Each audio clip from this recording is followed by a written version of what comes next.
RODZMAS, Design and Innovation Consultancy. The following tutorial will be about the design process of the bracket that fixes the wheels to the board of a skateboard. During the process, you will learn some sketching techniques by applying the reverse conceptualization method, using the advantages that CAD programs provide us to take advantage of three-dimensional visualization in the development of sequential ideas that help the gradual development of a concept. Remember that this tutorial is for the initial conceptualization phase, which will give us the configuration or architecture of the component we are trying to design. This architecture will be the starting point so that we can later apply analysis and be able to give proportion and characteristics suitable for manufacturing.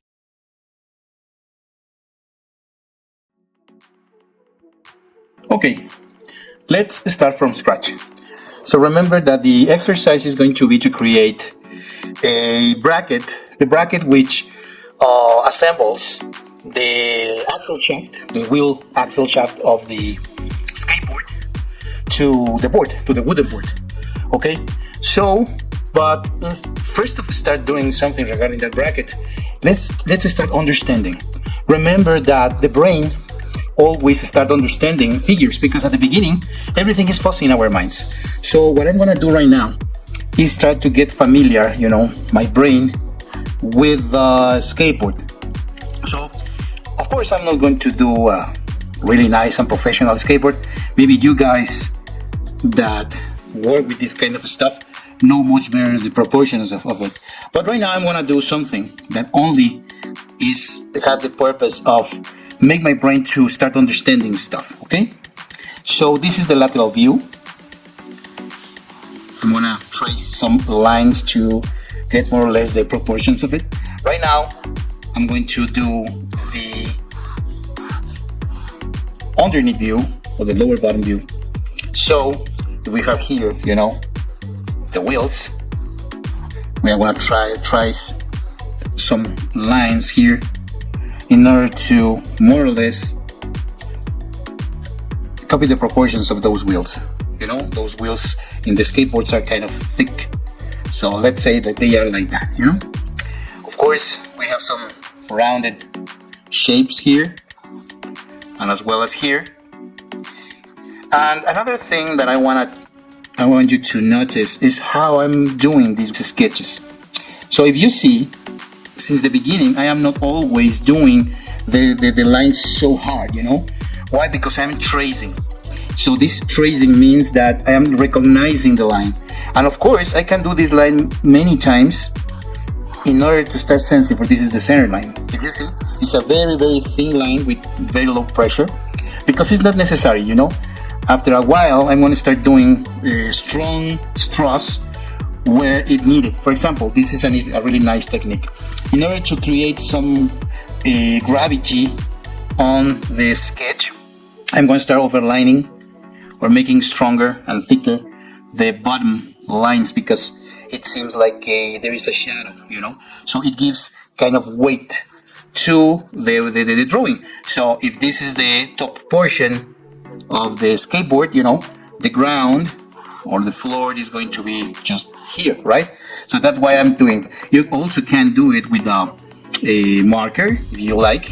I really like to sketch with markers too, to increase, sometimes the sense of volume in a very two-dimensional sketch. So if you see the change, it's really interesting.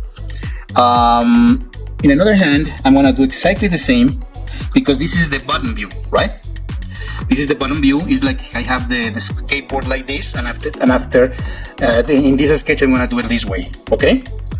So it's very important also that you teach your brain how to understand three-dimensional products. Okay. Again, I'm gonna do it. I'm gonna increase, the weight and the thickness of the lines. When we're talking about lines, the right word of using is weight. The weight of the line, So when the line is heavier, it means that it's thicker. Okay. So if you see, there is a little bit of a gravity on this sketch, so giving me the sense of a little bit of volume. Also, if I want to add a little bit of volume, you know, the wheels are gonna be cylindrical.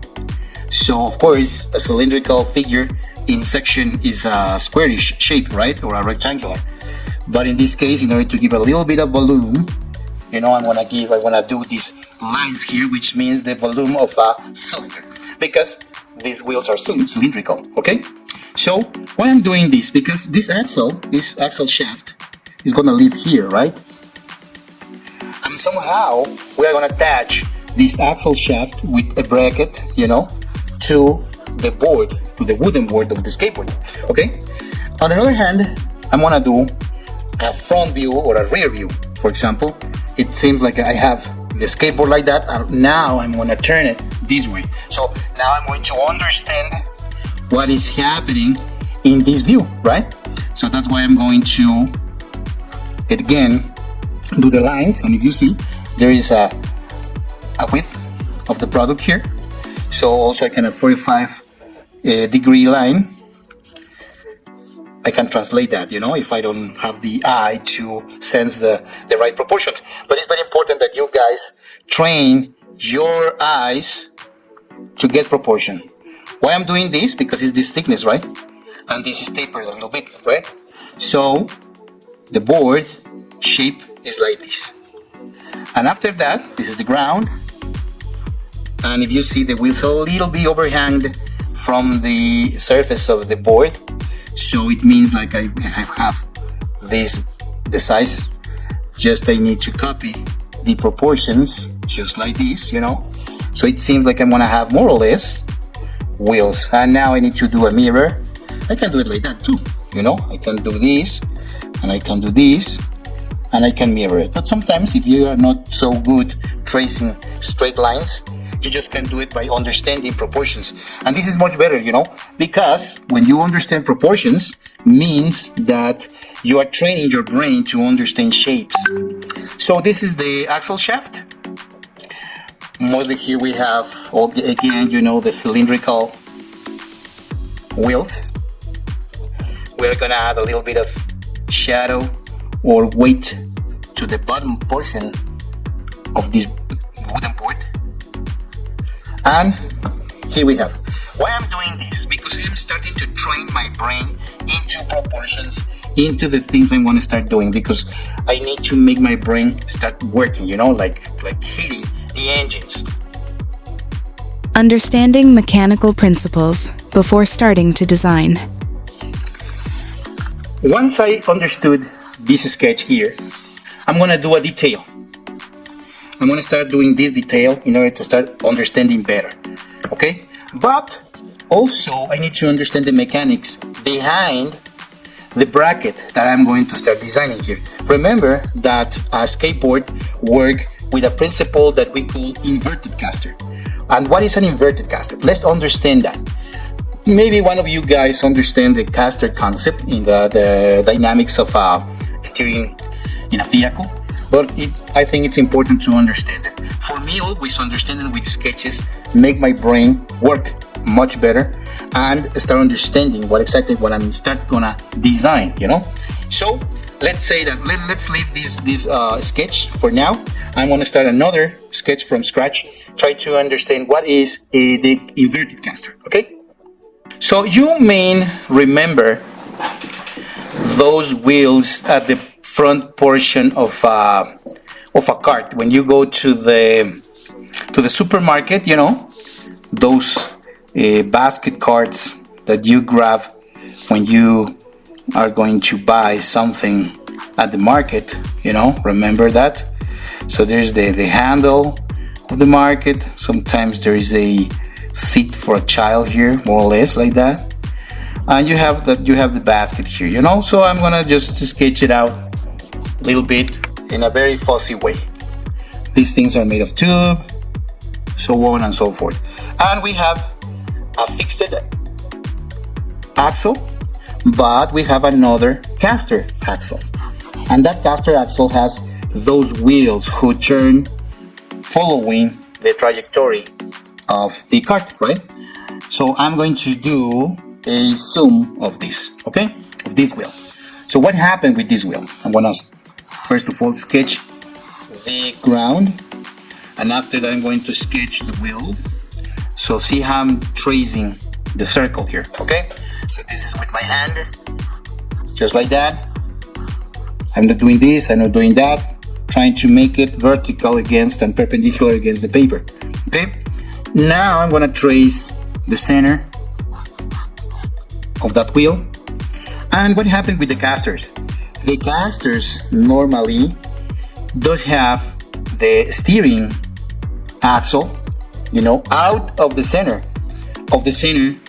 axle of the wheel. So there is a tube which holds the axle, and we are gonna find here some bearings, but also we are gonna have a bracket who holds, you know, the wheel. It's a metallic bracket who holds the wheel. So if you see, this bracket is joined with this bearing here, and the bearing is integrated maybe into a tube, and the axle is here. So what happened here? So what happens is that the axle of the wheel touches, if we, you know, project the center towards to the floor, the tangent of the wheel is the one who is going to make touch, is contact with the floor, right?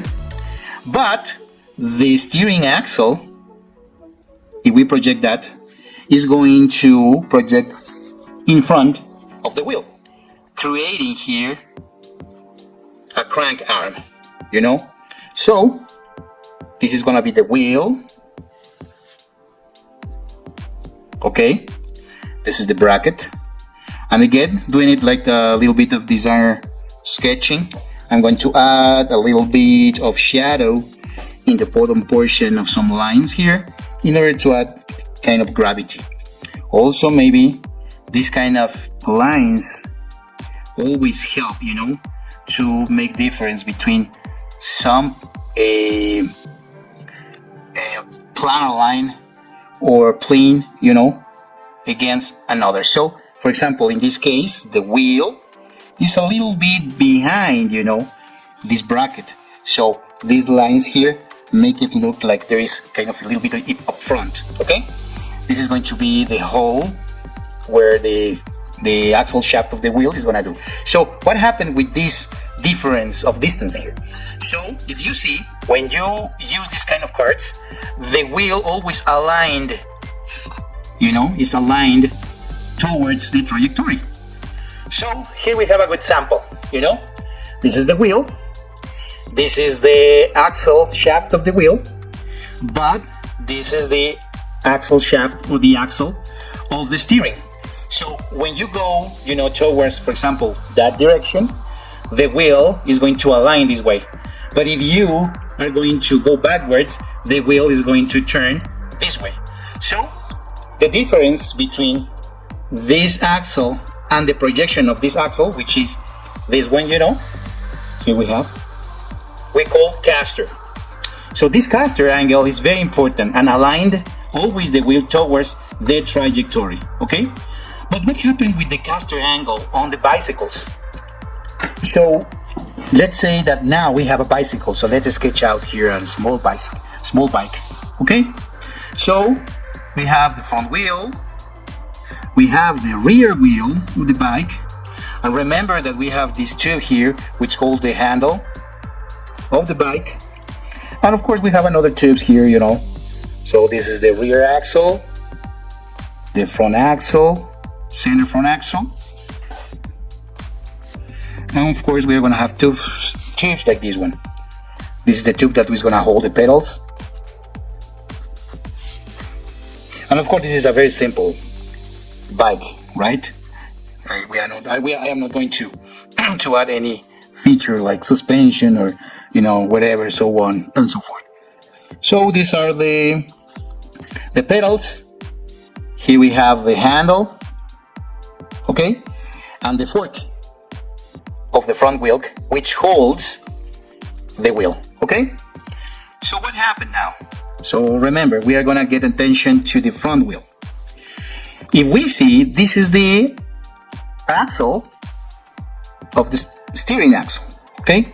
And again, like in this case, this is the projection of the center axle of the wheel. Again, if you see, both lines hit in a different place like this one. So as well as this wheel, when we, move the axle in an angle, it's a positive angle, okay, we are gonna have the caster. The same as we have here. So what happened? When we tilt, this is the tube that holds the fork of the wheel. Okay, so let's say that the wheel is gonna leave like that here, more or less. This is the fork. This is the tube that holds the fork, and this is the tube that is continuing, is going towards the handle. Okay? I don't know in the United States, but here in Mexico we call that telescope. I don't know why exactly. But anyways, this is the fork. Okay? And again, if we trace the axle is going to hit in the front portion of the center axle of the wheel. And this is the caster. But why I'm really telling you about this? Because we are trying to do something very interesting. So remember, I show you a vehicle, that with outlining, the weight of the body, the whole axle is going to start turning, okay? But that works with an inverted caster. So what happened if we, move this angle in a mirror? So this way, we are going to have an inverted axle. So the function of having this angle here is to align the wheel towards, the trajectory of the bicycle. So this way you are able to, when you are biking, when you are riding your bike, and if you take out the hands of the handle, the wheel is going to start, going straight because of this angle. Okay? And as well as in a car, if you are drivers and you are managing, when you turn in a corner, and once you enter in the corner, the wheel is going to go backwards and turning back the wheels in a straight trajectory. And that is the effect of a caster inside of the, front wheel mechanism. Okay? So, but that vehicle that I show you, which are you just looking right now, is working with an inverted caster, which means that we are gonna move from this angle to this angle, which means that if we have a wheel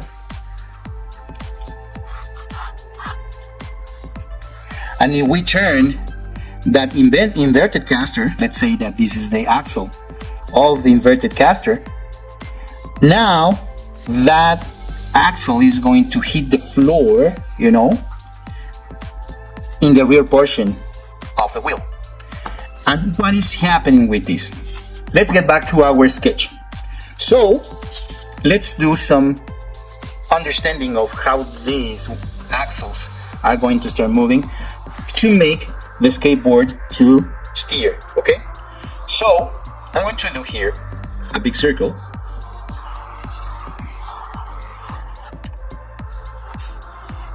I'm going to trace this cross here in order to more or less understand where is the center of this radius.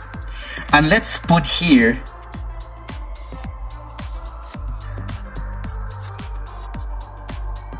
the skateboard, okay? So if I want this skateboard to follow this trajectory with this radius here, okay, this is a radius, I need to make that the axles of those wheels turn like this, right? So I'm gonna make a zoom view of this. So let's say that I have here again my skateboard, and the ones who really ride on a skateboard are gonna notice what I'm telling you. So when we are on a straight trajectory, like this, my wheels are perpendicular and my wheel axle, my axle shaft of the wheels are perpendicular to the board, to the skateboard, right? But when I am pushing my skateboard, you know, in the sides, and I do this, the axles move this way, okay? And what happened is that they are aligning the axles towards the center of this radius. Just like this.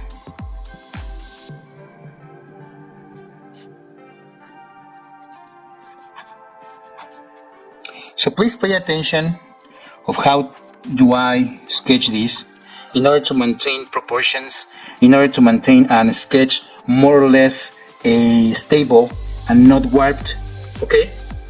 I'm gonna do some static lining here, adding some weight to the bottom portion. I can do it also, you know, with my marker.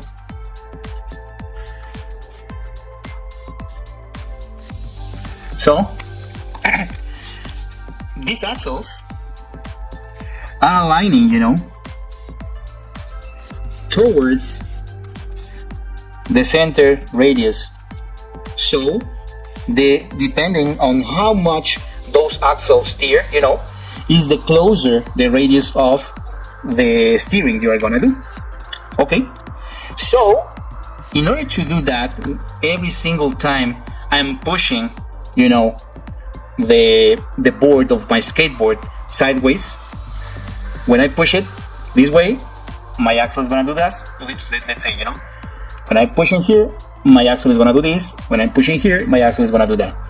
But how I designed that, and this is of course the core of this tutorial I'm gonna do, how to design a bracket who do that. Once we understood the dynamics behind the mechanism of a caster and an inverted caster. So this is an inverted. I'm gonna do some lines here in order to look at this, you know, in order to avoid the sketching, you know, this way or this way. Inverted caster. Okay? Let's start designing. So let's sketch out again my skateboard in a front view. So I'm gonna do this. Pay attention on how I'm doing the sketch, you know. If you see, I'm always sketching very elemental figures and volumes, okay? So this is gonna be a section of my skateboard. So what I'm gonna do right now, it's like, you know, doing a section here and looking my sketching towards that direction, okay? So remember that if this is the section of my board, my wooden board, remember that my wheels are a little bit overhanged, right? They are a little bit overhanged. So let's say we have our wheels like this, and somehow we are gonna have an axle shaft here, which is gonna be somehow joined by something in the middle. What I mean here is that every single time, of course, maybe this is too close, maybe need to be a little bit more, you know, with more clearance against the wheels. Every single time I'm apply weight to the side of my wooden board, you know, this way, means that we are going to start turning my axle this way, okay? So in order to make a differentiation, I'm gonna sketch out in a different line weight this movement, okay?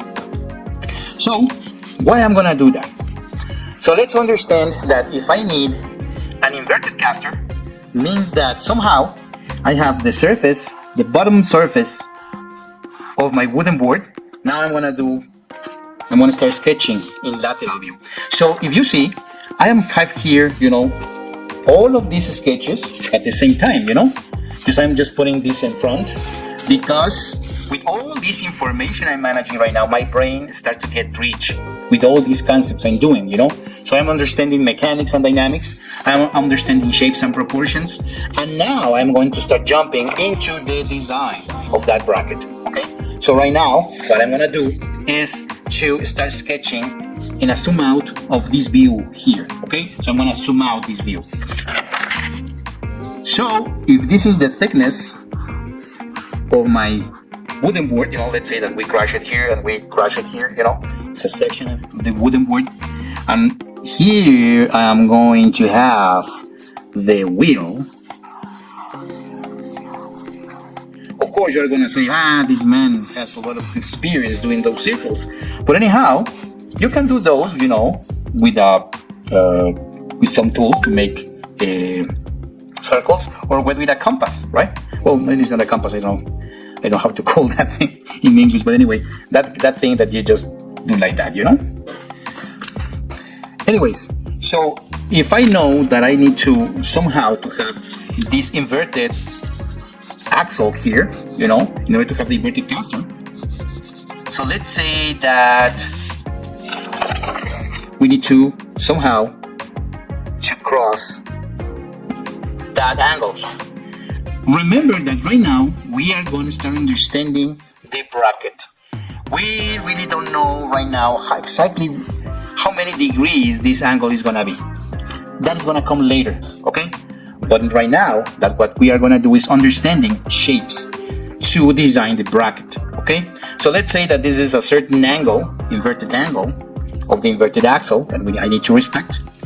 And if I understand that this axle shaft of the wheel, so I'm going to trace a lateral view, just the half, So I'm going to do right now this view here.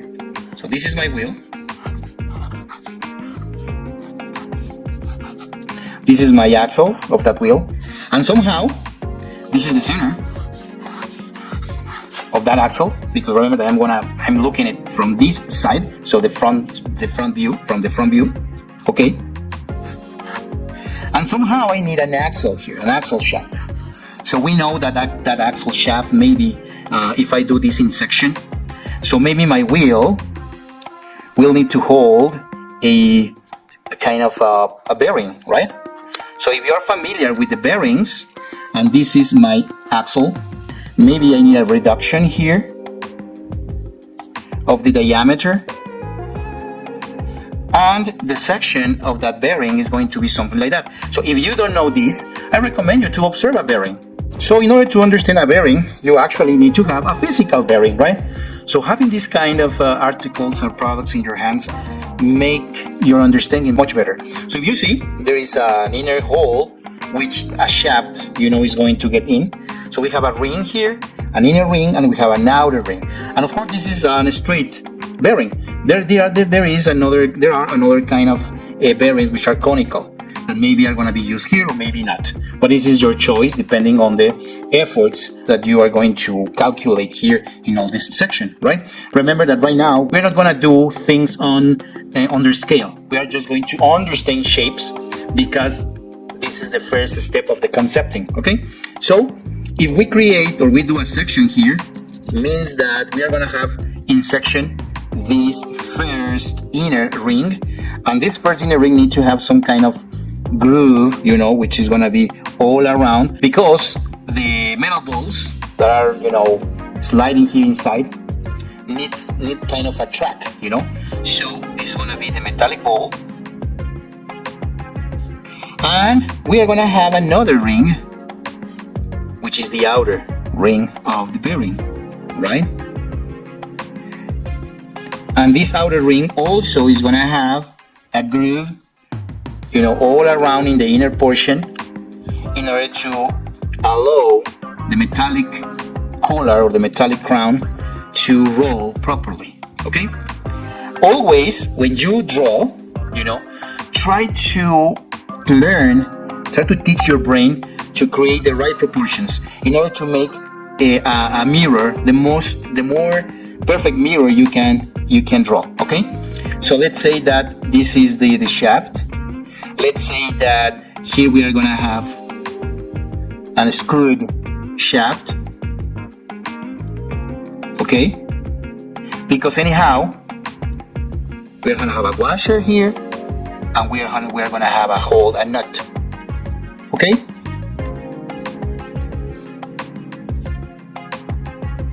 Everything is in section, if you see. Okay? My axle, after that, is going to increase the diameter, and but also my wheel maybe is going to have a section with an stopper, you know, because we need to maybe to introduce, you know, the bearing from this side, you know. So this is a stopper for the bearing, and somehow we need a face, a front face of that wheel, right?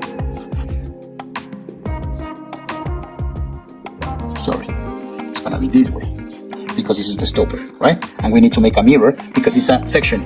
And if we understand this wheel, the wheel is a solid of revolution, okay? Which means that you have an axle, you have a section, and if you revolve that section, it creates a solid of revolution. So for example, this bearing, these circles are a solid of revolution, right? Because if we take this section here and we choose the center axle of this figure and we revolve it, we are going to create a solid of revolution. So let's say that we are going to put in orange, you know. I hope you like the orange for the wheels section. Okay? And I'm going to put lanes here.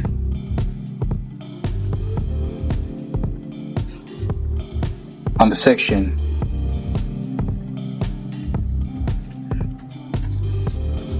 Of the section of the bearing, okay?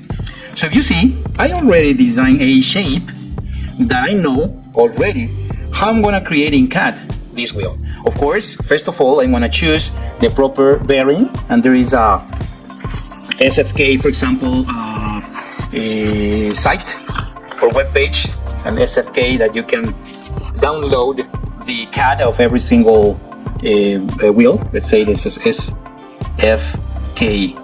So look for the SFK site, and there is a site where the SFK sells only bearings, and there is a lot of different kind of bearings, different sizes, different shapes, and for different purposes. So if you go there and you choose the proper bearing for the use that you're going to apply in this wheel, you can download the CAD, okay, which is an excellent thing.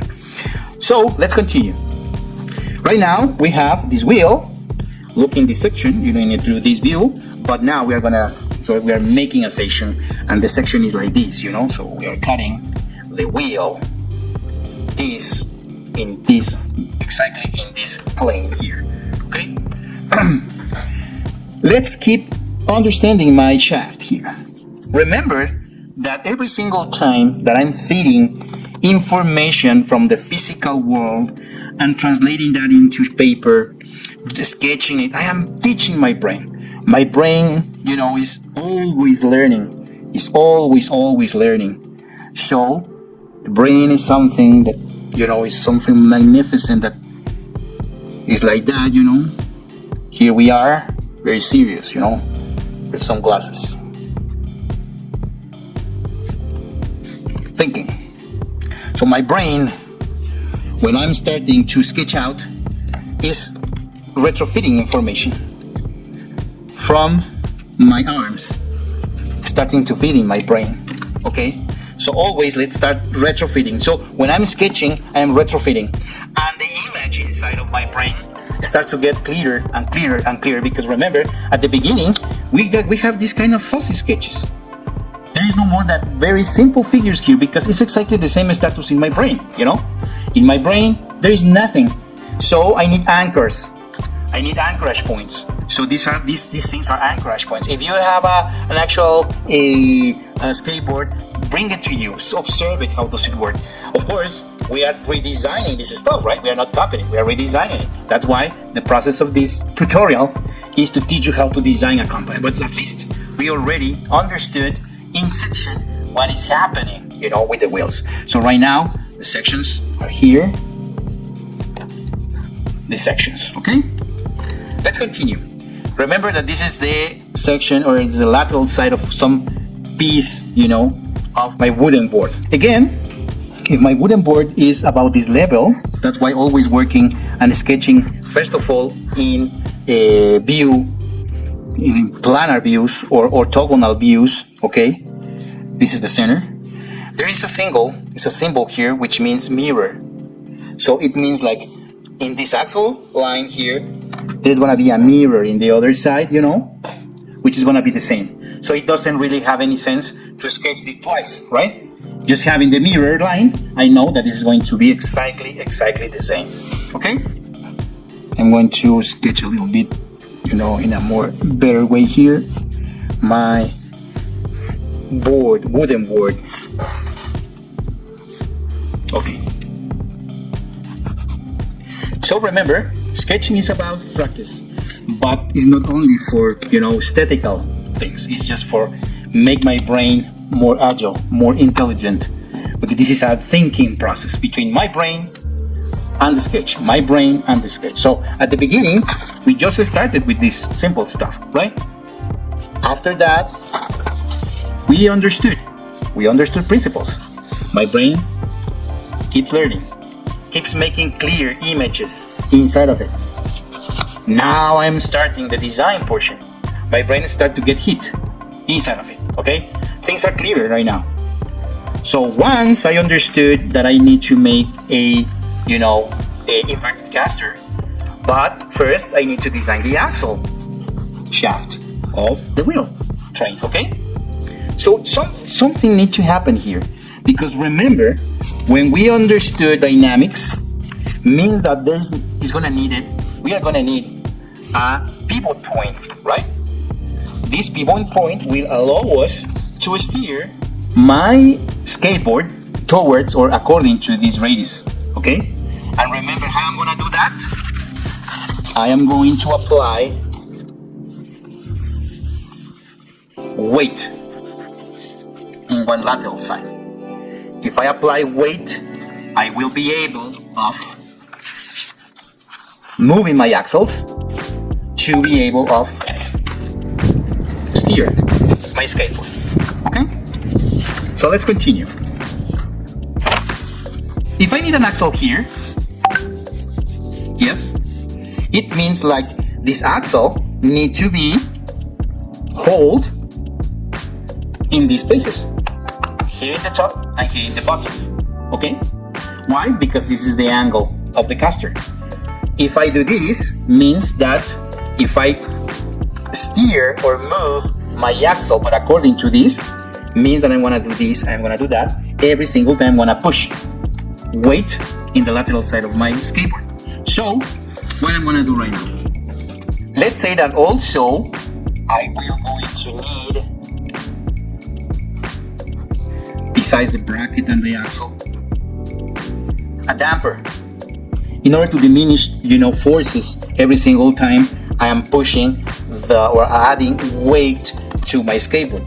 So that damper needs to somehow have amortiguation against the wooden board, okay? So let's say that we will need a fork here, okay? And that fork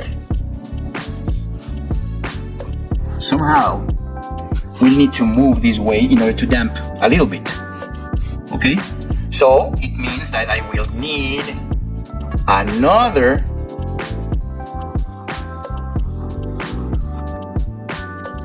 axle here, another pivot point, because the whole axle need to move this way a bit, just a bit, in order to damp a bit, okay?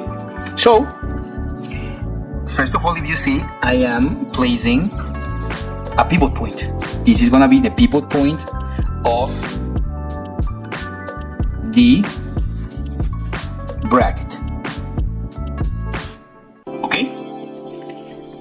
If I understand good, it seems like somehow I need to fix this pivot point with some component to the wooden board, and at the same time this axle is going to fix my bracket, which is going to leave here in the middle somehow, to my axle shaft. So let's say that my axle shaft need to increase a bit you know, if this is the section of this guy here, let's say that we do the section, and when we cut a cylindrical shape, we are gonna do that symbol. This is the symbol of a cylindrical shape cut. So this section here is this circle here, okay? Which means that somehow I need like something like hold this way. This is gonna be my bracket, and this is gonna be my axle shaft of the wheels. So it seems like in the center portion of that shaft, somehow I will need an increase of my thickness to make it stronger, because maybe I'm gonna hold or I'm gonna assemble all of that with a screw here, okay? So let's say that this is the axle of the screw. So this fork needs to live somehow in some place. And remember, now I'm thinking, now my brain is starting to join points. So now I'm designing this shape in the lateral view. And somehow this bracket will gonna need a hole also to assemble the bracket against another component which is going to be attached to the board, okay, to the wooden board. In another hand, because I'm going to steer or pivot all this bracket to damp, means that somehow I will going to need a damper here. This is a rubber damper, right? And that rubber damper somehow is going to be attached, yes, to the whole bracket.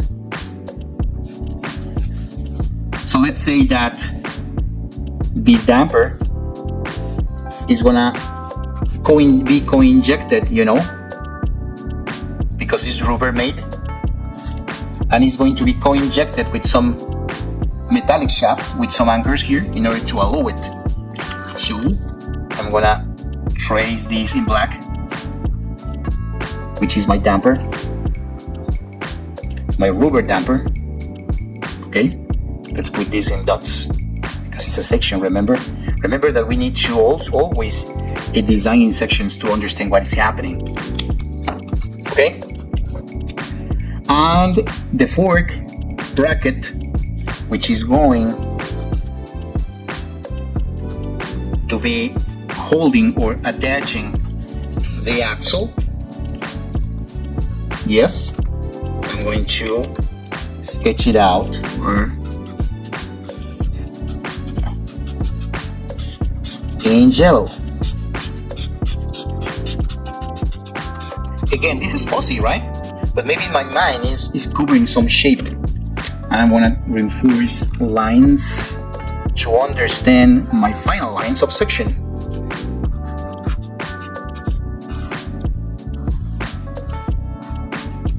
Okay? Remember, this is fuzzy, but somehow I'm starting to figure out what is happening here.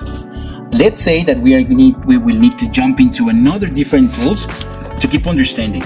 Remember that we're still lacking of the bracket that is going to attach the bracket and the whole axle shaft of the wheels together with the damper towards the wooden board. So there's a piece missing here that we already don't know what is happening with that.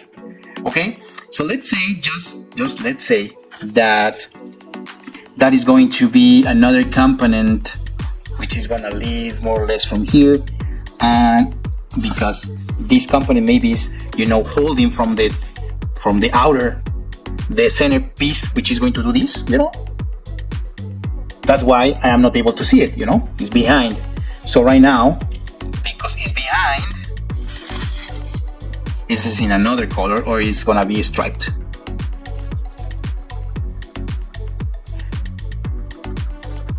Okay, but if you see, more or less we are having some kind of ideas. Now, you the wheel is behind there, at the bottom. Somehow we have the axle shaft here, but this axle shaft maybe is gonna change shape in the middle. So let's say that if this bracket is gonna hold the axle like this, the middle portion of that axle is gonna change shape. So maybe it's gonna be kind of squarish, right? Because it's better to have a square shape here.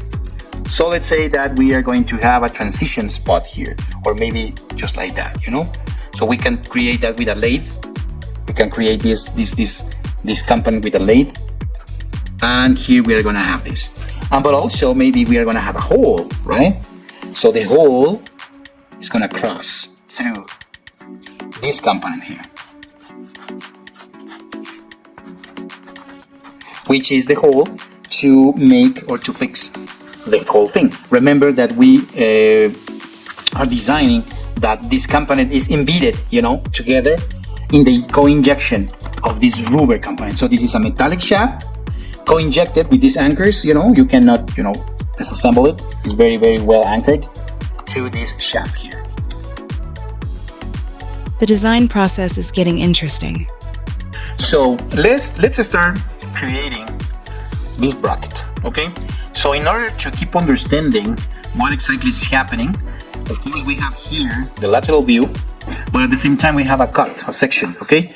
That section indicates that this bracket is going to hold a perpendicular hole here for something, maybe a screw, which is going to fix this axle, this bracket, according to this other bracket. This other bracket is going to be attached with some screws or something to the wooden board, okay?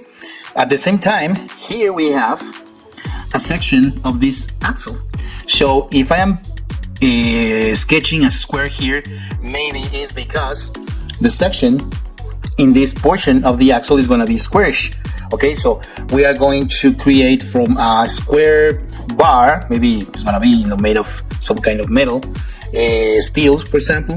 It's going to be treated on lathe, and to create a screw shaft here, which is going to hold this the complete wheel. Again, in order to avoid the wheel to be moving this way, because we have here another space, we need to add a stopper here. Maybe it's gonna be part of the whole shaft, the axle shaft of the wheels. So instead of having this weird shape that I just put here, we are gonna have this stopper that will allow the whole wheel to stop in this plane, okay?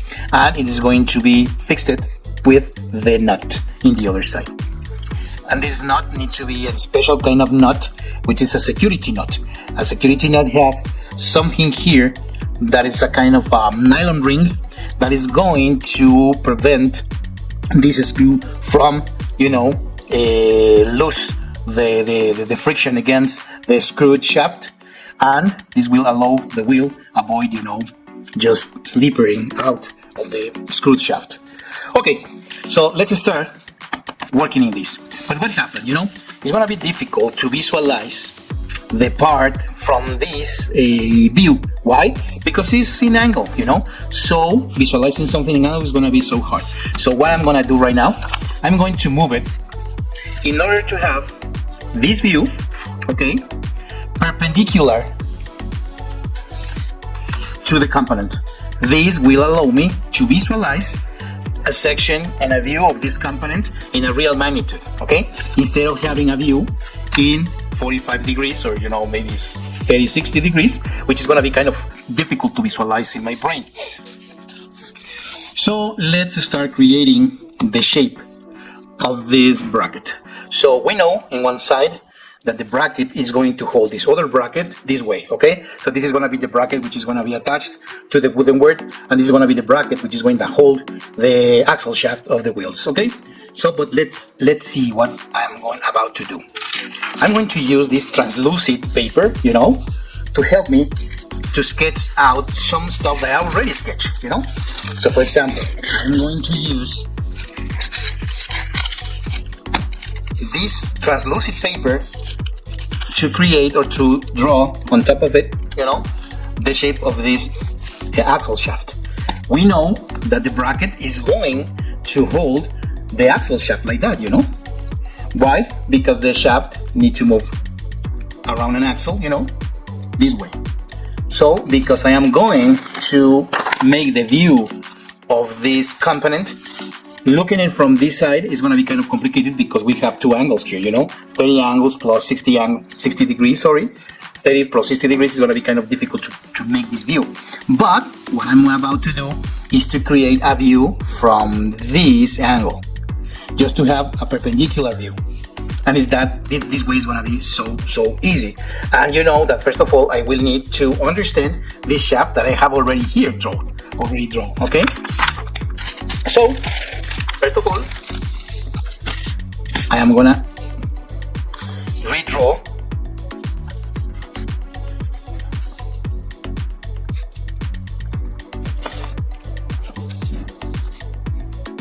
the axle shaft, the wheel axle shaft. I'm not gonna make it with so many detail, you know, so much detail, sorry. I'm just going to create the silhouette of the wheel because right now I am only interested on this component, okay? Remember that this line here means the mirror plane, because everything this side is going to be exactly the same. And guess what? I'm going to do it.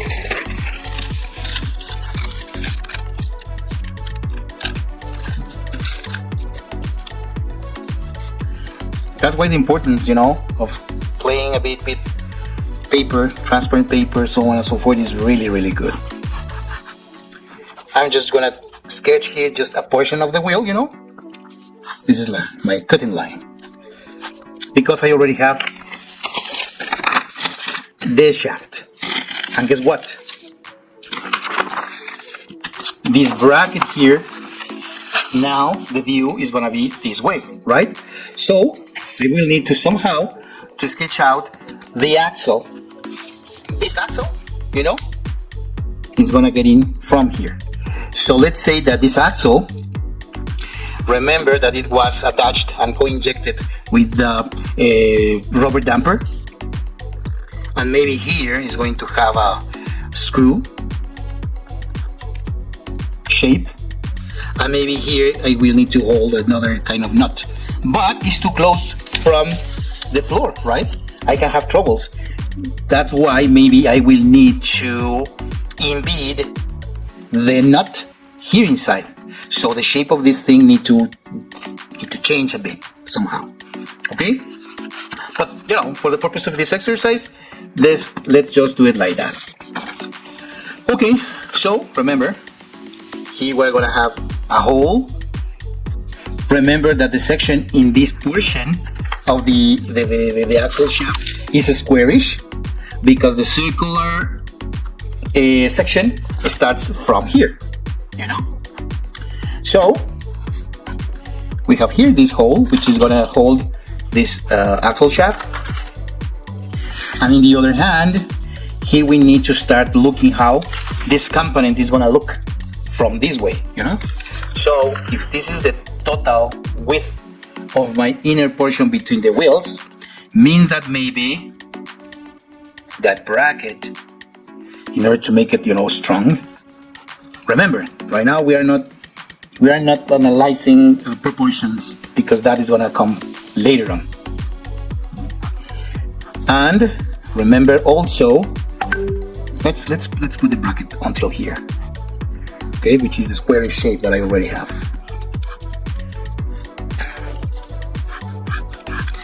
If you see, when I am drawing, I am trying to visualize that my lines are parallel, you know, in this moment. No, it's not like this, it's not like that, because the whole thing is going to start, you know, warping, kind of weird. In the other hand, what I will need to do, pay attention. If my axle is here, remember, you know, this is the axle, this is the section. So this is the axle shaft of the damper. The section is here. What does it mean? That I have my limits here, you know, and I can see here that another kind of axle shaft is going through this spot. But remember that we have here another bracket which is doing like that, right? And guess what? I'm gonna do it. I'm going to do it. So, using my center line, my mirror center line as a guidance, I am going to create this kind of ears here.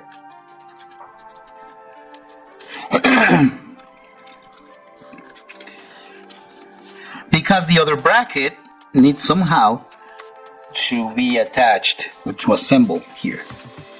I don't know how that bracket is going to be right now. Remember that we have a kind of weird view, and I am not caring about that bracket already. But the view of my movable or swinging bracket, the yellow one, starts having, you know, kind of shape here.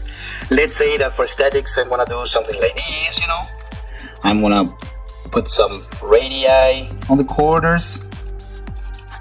Yes. And remember that this bracket is somehow holding the axle like that, you know. So my axle shaft of the wheels is gonna do something through another screwed shaft that is gonna be attached this way. Okay. So what I mean is that this is the axle shaft of the wheels, and this is the bracket. So if you see, I have some views. This is the bottom view, this is the side view, and this view can be kind of, you know, similar to this one. Why? Because it's something like that, right? So if I just turn it up, it's just gonna be like that because the axle is gonna play, you know, rotating this portion. So let's say that is the time for me to start understanding. So just in case, just for my brain start catching the shapes, I will going to start doing this because it's my yellow bracket, remember?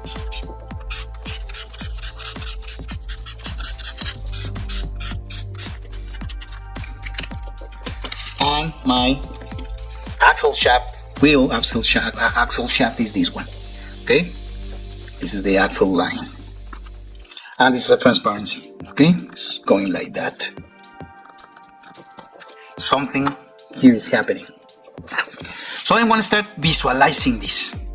Okay, so let's say that for you guys it's difficult to understand how to create a perspective of this because it's the first time that I'm going to start doing beyond visualizing the 3D view. Maybe some of you guys are going to start, you know, thinking, well, you know, I already have it in my mind, so I'm going to take a snapshot. I'm going to start drawing. But guess what? The filter between my brain and my hand is stopped. I cannot draw. So let's go to the next lesson. Using a CAD software to aid my creation process. Let's start the next stage of the design of the bracket that we are doing. And for now, I just jump into CAD. In this case, I'm showing you the rhinoceros. Rhinoceros is a really interesting CAD that allows you to create rough models. Actually, it's very, very powerful, you know. But in this case, I just created this rough model. If you see the wheels, the axle shaft of the wheel train. Actually, if you see the woodboard is not the one I draw in the sketches. It's just a very simple shape. But anyways, this is going to help us to visualize the bracket that we are going to design. So the technique that I am about to teach you is coming and going from the CAD to the sketch and the sketch to the CAD. Imagine that we are going to interchange the brain images that you are producing right now in your head for the CAD. So I don't know which kind of CAD you already manage, but it could be on SolidWorks or in another Blender or with another kind of software that you use. In this case, Rhinoceros is Rhinoceros 8 version is very powerful, and you can make this kind of raw models very fast and easy. Okay, so in order to start sketching out in 3D the component that we are designing, I just add here, if you see, the snapshots of the sketches I just have done in paper. Okay, so it's just a matter that you can do it either with a scanner, or you also can do it with your camera, you know, with your cellular camera. In this case, I rather doing it on my scanner because it's easier and faster, and but also you can reach a very high quality and in the correct perspective views, you know. So if you are gonna do it with your cellular phone, try to do it very perpendicular to the image and without any shadows, in order to reach the best quality as possible. So in this case, this kind of software, 3D softwares, allows you to do this, you know, to put snapshots on the CAD in order to create the sketches, taking these images as a base. So let's start doing it. For now, you know, I'm going to blank the wheel, and I'm gonna put the image in side view, as you can see. So right now we have our shaft, the axle shaft of the wheels, and this is the sketch I have done. Okay, as well as we did it on paper, you know. To start sketching out something in this kind of view is kind of difficult, you know. That's why what I'm gonna do is I'm going to choose, well, actually I'm gonna unblank the wheel in order to select everything. I'm gonna choose the whole model together with the views I already have here, you know. So I'm gonna again place the whole thing in lateral view, and I'm gonna make it, I'm gonna rotate the whole model in order to achieve a planar view, just like that.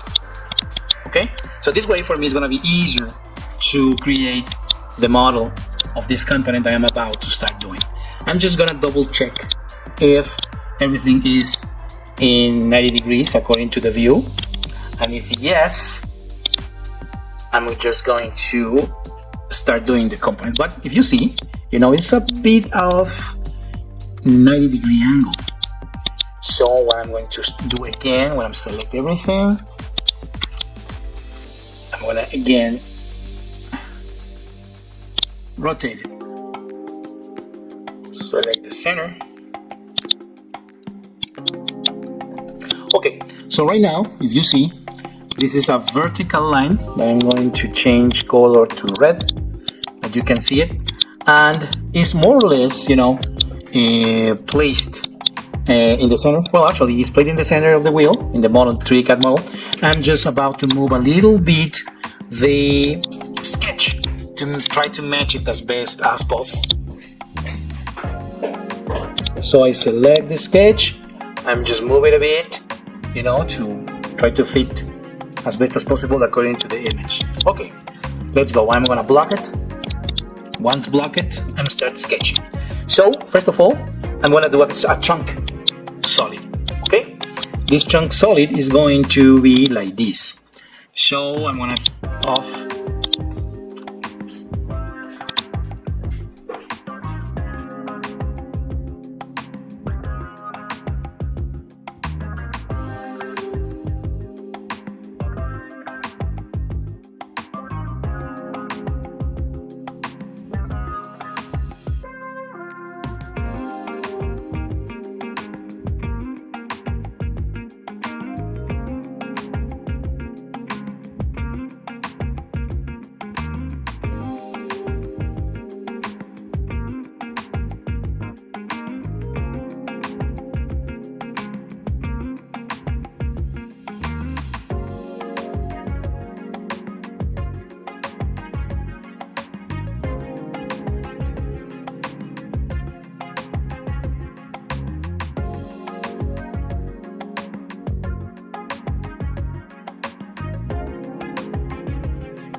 Now, if you see, we have, a basic chunk solid,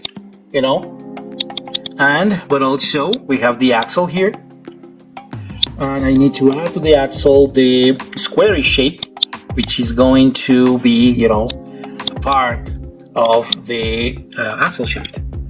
But if you can see, I'm gonna do it in shade, this is the beginning of our component, okay? So, let's continue.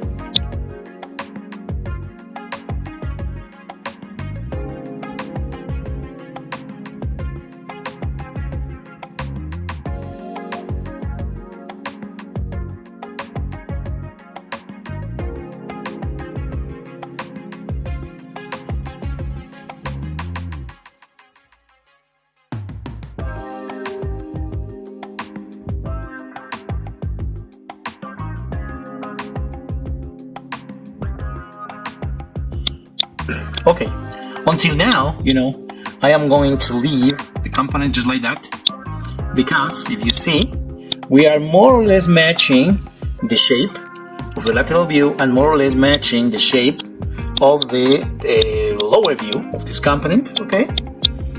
So, actually, one of the things that are wrong here, and I wanna just let you know, is, for example, this guy here, which is the picture, it needs to be actually just like that. Let me just show you.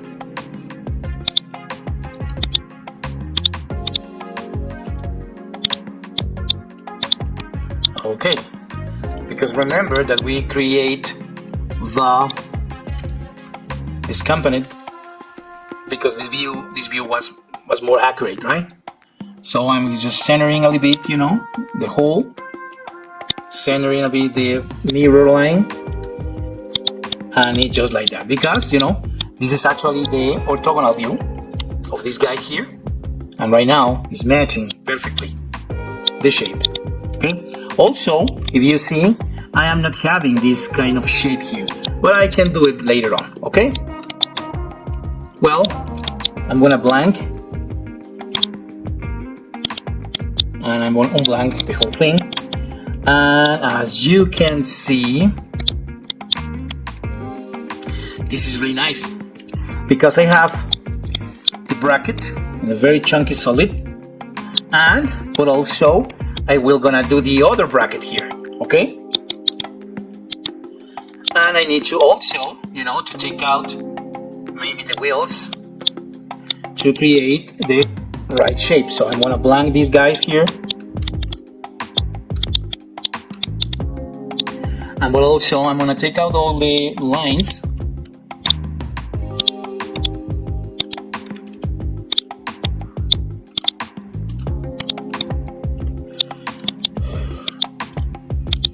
and I'm gonna put this kind of filter, which is good. So I'm gonna get back the whole thing together.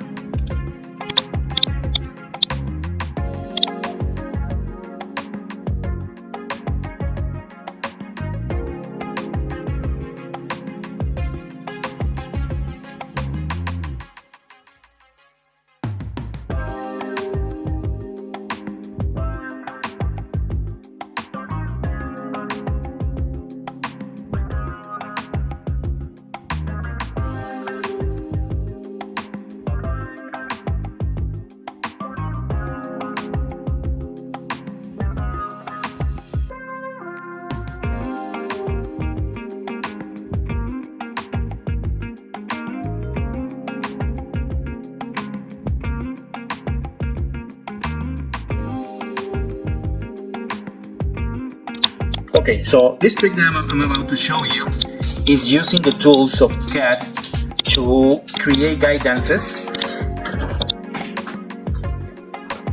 in order to use them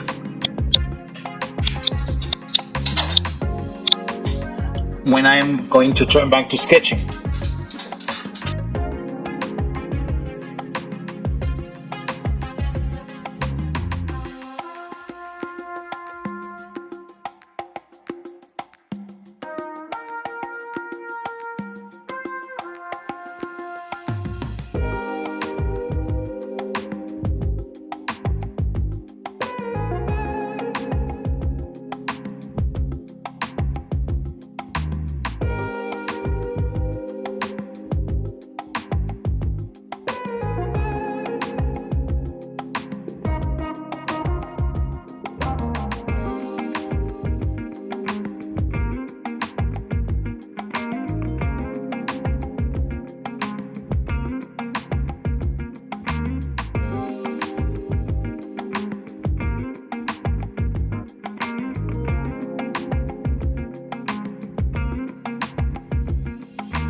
So once making the chunky solids here in the main cat, if you see, we have here the damper shaft, we have the main bracket, we have two components here that will gonna be the attachment bracket to the wooden board, and we have the axle shaft that is going to assemble the wheels. Okay, so the next step is making snapshots, blanking components, in order to just leave the component itself, and be able of working with it in a different angles. So you're going to be taking snapshots on the angles you really want and from the components you want. So for example, if you want to start designing the bracket who holds the whole axle towards the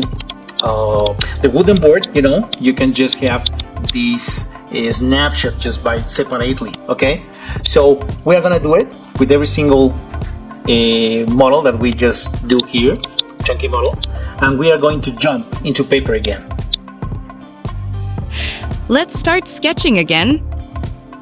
Now, if you see, we have printed out the snapshots that we just took from the screen, and if you can see, we can have the components by itself, and we can start working, and we can print as many as we need to start designing in detail, in more detail, and every single component of these ones.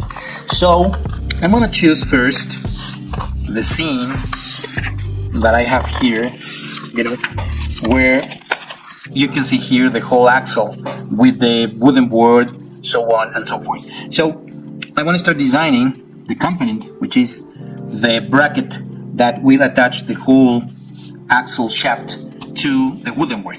So this other bracket is going to be designed, according to the shapes I already designed with the chunky solids. So if you see, the process is very effective, and right now we're going to learn how to keep evolving these chunky solids into more detailed components.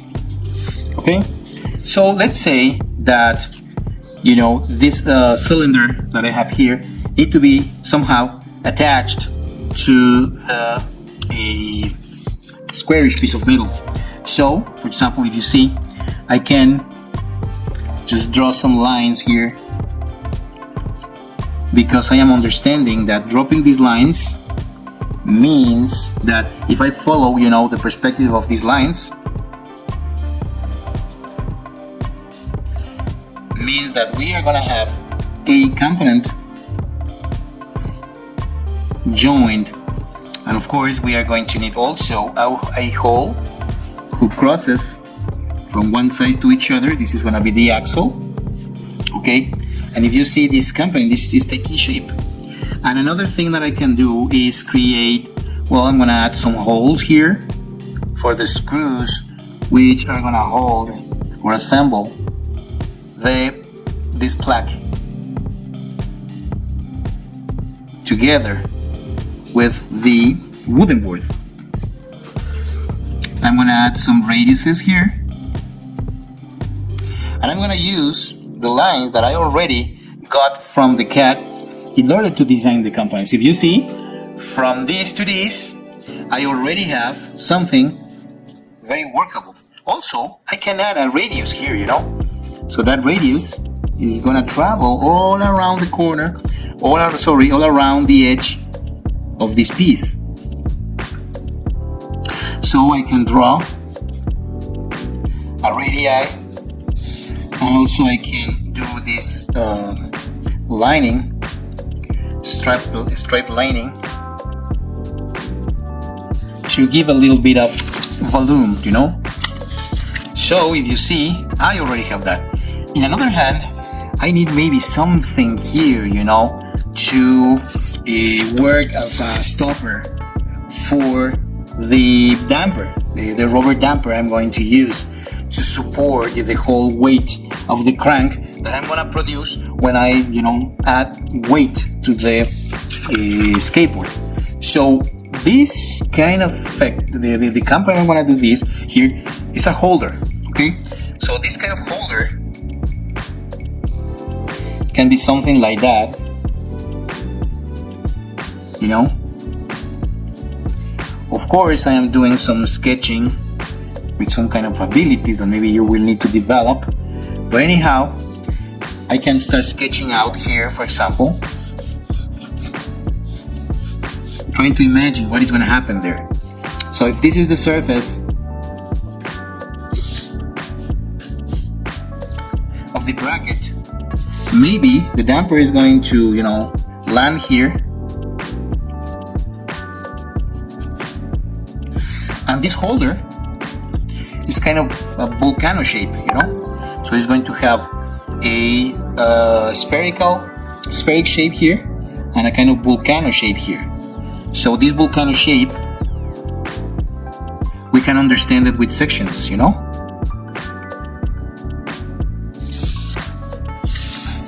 So doing sections is really important. So if you see, we are sketching like in the transparent way in order to really understand what these surfaces are doing against one each other.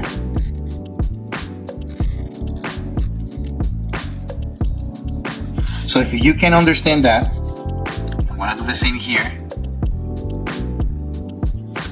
And this kind of volcano shape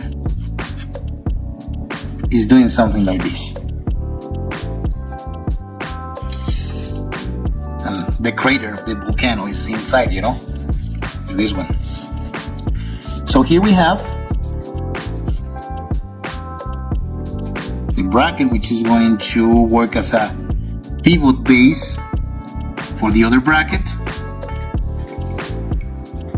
And if you see, doing all those different sketches is going to help us to understand in a much more clear way how a piece is going to be before starting to, you know, modeling this into CAD. But also because these components maybe are going to be made on a die casting metal, you know, maybe ceramic or aluminum, for example, alloy. Underneath, you know, we cannot have this thick because, of course, if we have this whole thickness, the component is going to be so expensive. So we need to make hollow somehow the component. So another thing that I can do here is another view in a bigger scale, but in section, you know. So let's say that we're gonna have here our bracket with the hole for the pivot point. We are gonna have here our volcano shape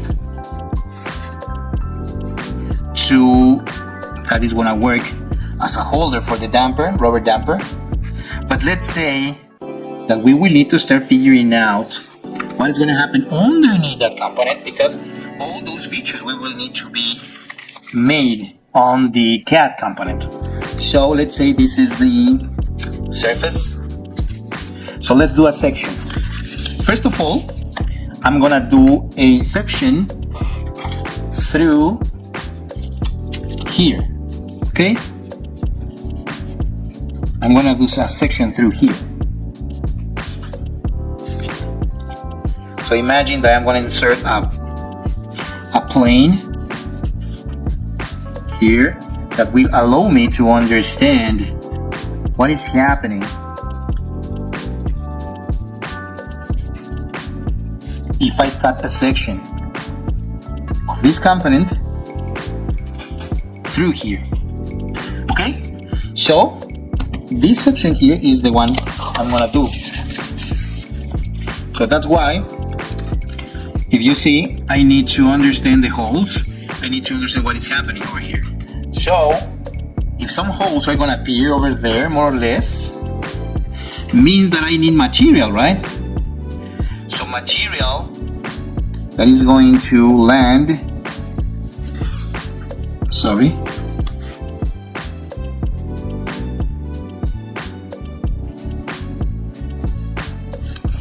but also maybe I will need to have a rib here, some ribs in some important places, for example,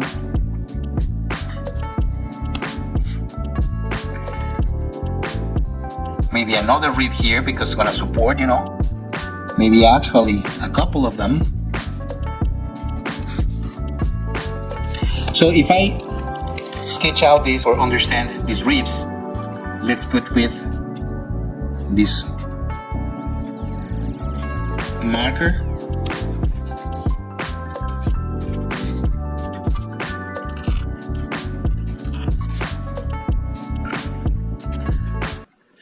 Three ribs, and this is gonna be another.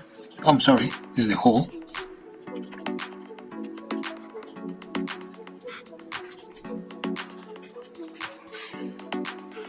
So what happened with this? This is gonna be hollow, you know, underneath. So there's not gonna be material here, just in the black section. Why? Because it's gonna be a die casting. So if I, you know, turn the whole component this way to see the bottom, I'm going to see the B class. B class surface is the engineering surface. So the engineering surface is not going to be seen by the user because it's going to be underneath this plaque here. Maybe here we are gonna have, you know, the brand,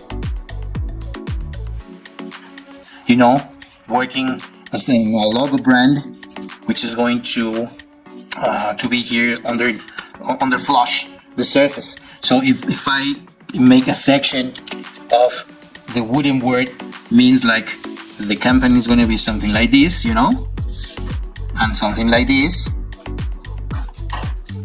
Okay, so the brand is going to be also embedded on the mold, which is going to work to manufacture this this bracket here. So once understanding how the bracket is going to be, you can make as many sketches in different views as you need to really understand what is happening. Actually, you can take out a snapshot, you know, from your CAD again, but looking underneath the component, so you can start designing the ribs. So let's do a simulation of that. So let's say that I'm gonna do a very rough sketch here, but let's say that this is the underneath component. Of course, you know, I am doing it just by hand here, but you can do it using your snapshot as a base. Of course, I understand that you are learning skills, sketching skills that I'm already have developed, but I can show you more or less what I mean when I'm trying to tell you about the B section, the B surface. So I am looking underneath this component, okay, towards this way. So what does it mean? I need to draw the thicknesses, okay?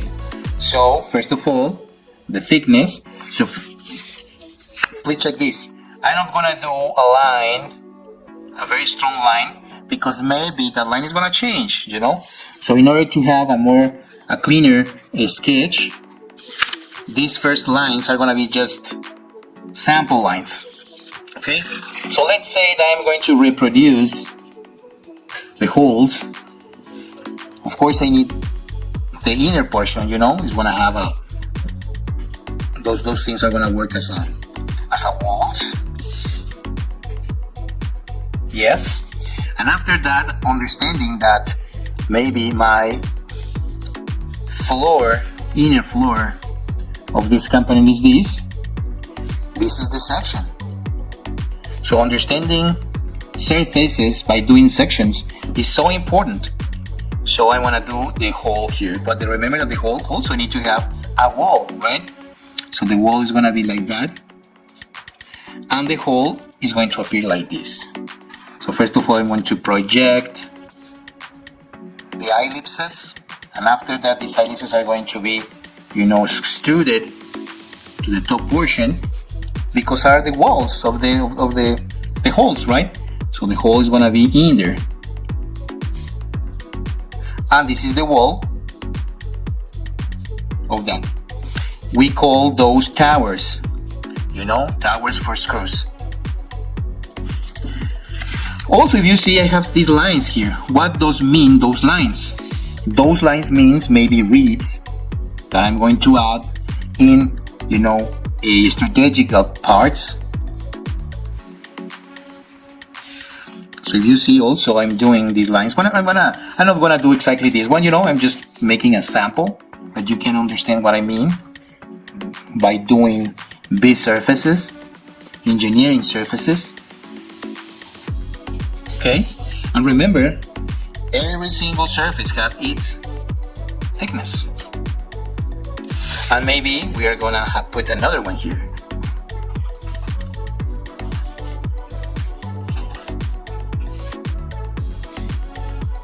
Okay, so I know maybe this is gonna be kind of tricky and complicated, but remember I'm doing it just by hand, just to show you what else you will need to start thinking when you design a metal component. And if you see now, I'm just making my lines thicker and stronger. Yes, and that's going to reinforce exactly how this component is going to be underneath the A surface. The A surface is the surface where the user is going to have contact, or the user is going to have interaction. So we have B surface and we have A surface. Okay, the A surface is the surface that the user is going to have contact, is going to have interaction. B surface is going to be the engineering surface. Okay? So let's say that we can play a bit with some shadows here in order to understand what is happening. So I'm gonna play with some shadows, little funny shadows here made with the striped lines. So if you see, every single time it's more and more and more understandable what I'm doing. But again, remember guys, these techniques are just for you to learn little by little. You can adopt, you can add to your own skills whichever you want, I'm not really forcing you to use exactly the methodology just like that, but if you can learn it as much as possible, you really can become a really powerful engineer. Okay, so voila, here we have my underneath component, and I need to start designing every single thing like that. So it's much more easier to visualize how it's gonna do this. Of course, I'm just did it in random, but you can analyze the component in terms of warping, in terms of forces. For example, if we are gonna put here a screw, this thing is going to suffer, right? That's why the wall that this screw needs to really work like for example, I'm gonna do a detail here. So this is the A surface, this is the B surface, just in the section of the hole for the screw. Okay, this is the surface doing some stuff here. And what happened? This is the wooden board. So maybe in the wooden board I'm gonna add, insert, screwed insert, which is gonna be inserted into the wooden board, and that insert also has another screw shaped on inside of, So these kind of inserts are off-the-shelf components. And if I add a screw here, the screw is going to be just like this, maybe an Allen screw.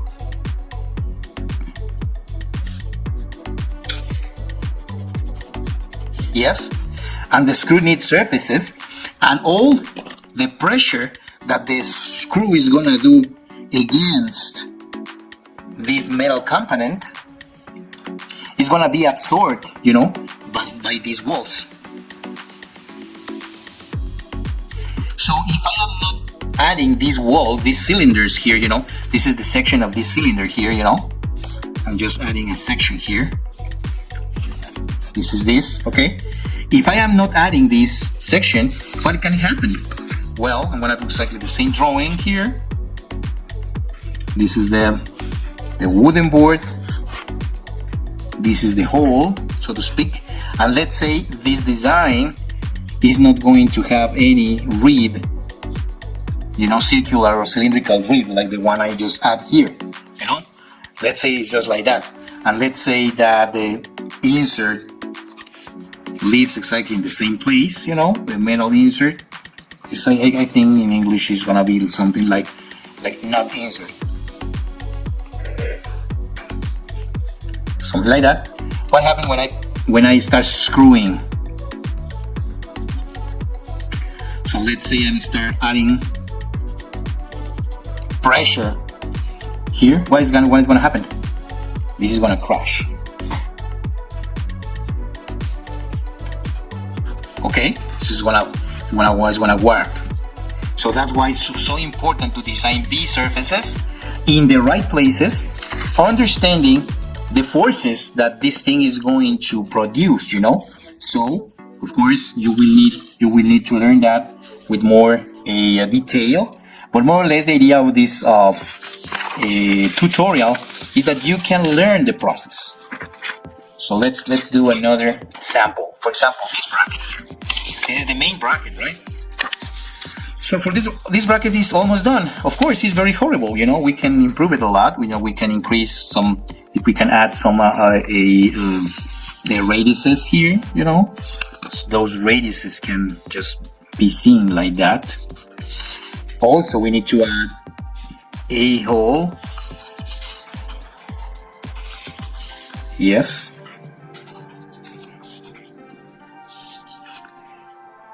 And this is the hole which is going to help us to, you know, to make the whole bracket to swing around or having the damper. Again, we can create some radiuses here, for example. And after that, we can add actually a little crown. So this kind of curves here, the technical name is crown. I'm giving crown to the shape. Also, I can add radiuses here. Why? Because remember that having angular shapes, we are going to have forces concentration, and we can break the component. So that's why we add radiuses in these portions. So all these corners, you know, these edgy corners, need to be softened with a blend or a radius. Is really, really important to avoid forces that we're gonna maybe make this component crash here. Okay, so again, if I did that, I can do it here again, you know, adding crown to my component to make it look nicer, and after that some radiuses here.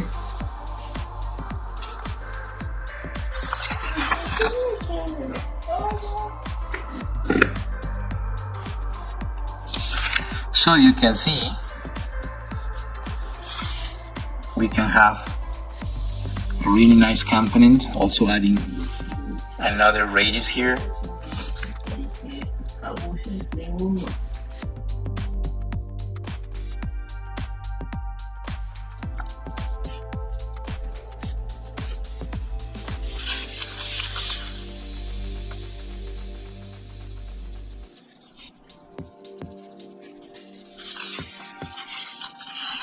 So you see, you can be adding stuff to all those components. Again, if you can add some B surfaces, for example, in order to make hollow some of these components, because you need to make it more efficient in terms of material, you know, like the one we developed here, you know, this one.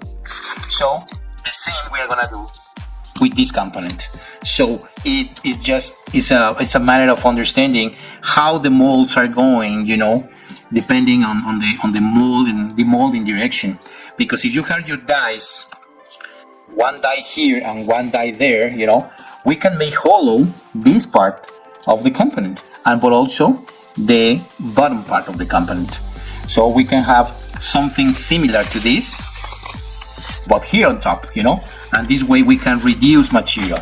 But also we need to analyze the aesthetic way of the design of this component. So maybe if we are gonna have interaction with this face of the component, because it's the one which is gonna be, you know, looking through once you turn your board, you know, backwards or upside down, you know, you maybe can see also a brand here of the component, so it's gonna look much better, right? And maybe just the B surface is going to be underneath, the one that is gonna be assembled and is gonna be not seen by the user.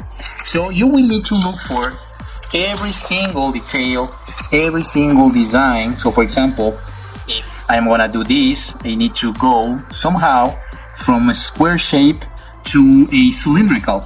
So in real life, it seems like if I do this, for example,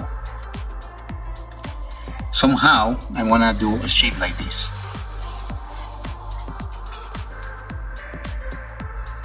That is gonna happen if I do this, manufacture this component in the lathe. And remember that I will need to have the stopper for the bearing. So remember, so we have this sketch here, and this is the stopper for the bearing. It's exactly the same as this one. And the shape, when I turn from a squarish to a cylindrical, we are gonna have, you know, somehow shapes like this, very kind of strange shapes. Also, I can add a bit of radiuses here, you know, a blend on this corner, and this is gonna have a screw shape in here and in here. So you can start doing annotations, you know, screw shape. This is gonna be squarish or rectangular shape, but it's gonna turn into cylindrical. Okay, and don't forget doing sections. Don't forget doing sections. So this way you can start understanding much better the components, right? And it is much more easier working like that, visualizing every single of your components.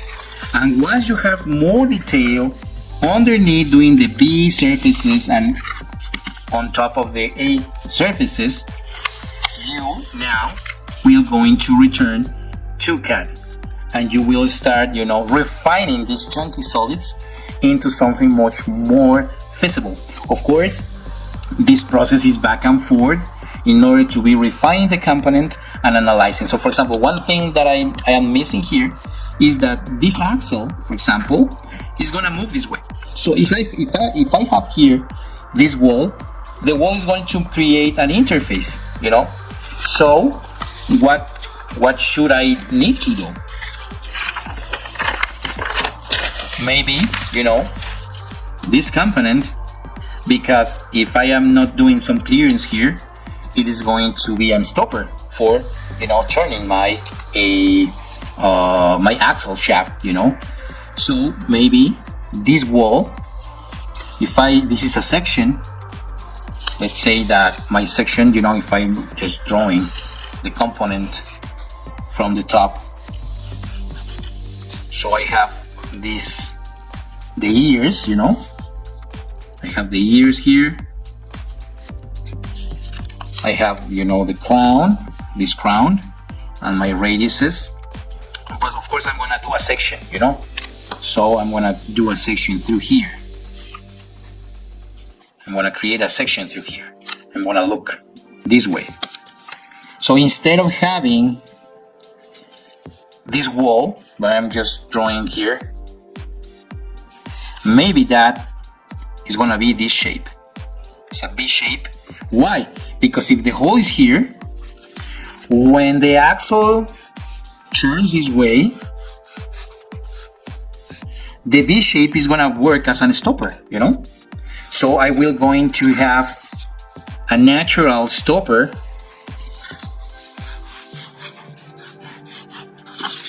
made by the bracket.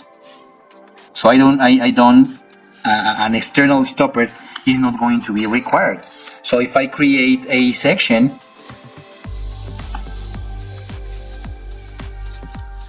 the section is just like that, you know? So what I mean, I need to raise a bit the surface here, but that is going to be like that, you know? You know what I mean? So this V shape is reflected here. I'm gonna do it like that here. So I'm gonna raise this point, which is this one, to this other point, which is gonna be a little bit, you know, farther. And if the center is more or less from here, I need to do this. Now the wall, the inner wall is gonna be like that. And that wall is gonna work, which is this one, is gonna work as a natural stopper of my axle shaft. So I'm doing a section through here, okay? I'm doing a section through here. I'm just looking at it from the top. And I hope you can see what I'm doing here. I hope I can explain it as good as possible. And this is my shaft, right? My axle shaft of the wheels.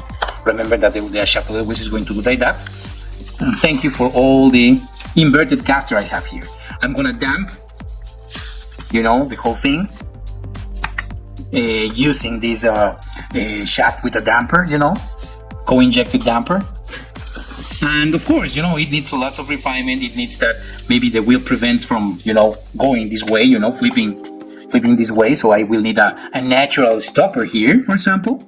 So maybe the shape of this thing is not just completely circular. Maybe we're gonna need something like this, you know, a natural stopper that avoids the whole axle to overturn to the other side. You know what I mean? To do this, for example. Anyway, look at this. I'm gonna show you just as a summary all the work that we have been doing. So first of all, we understood the generals of the design. We understood, you know, dynamics of inverted caster, what happened with a normal caster. We understood, you know, sections and sketches.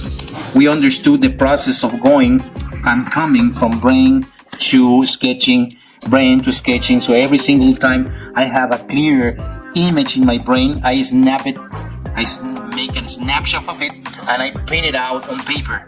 You know, first of all, I'm gonna start doing just orthogonal views, you know, which means planar views, trying to make those details.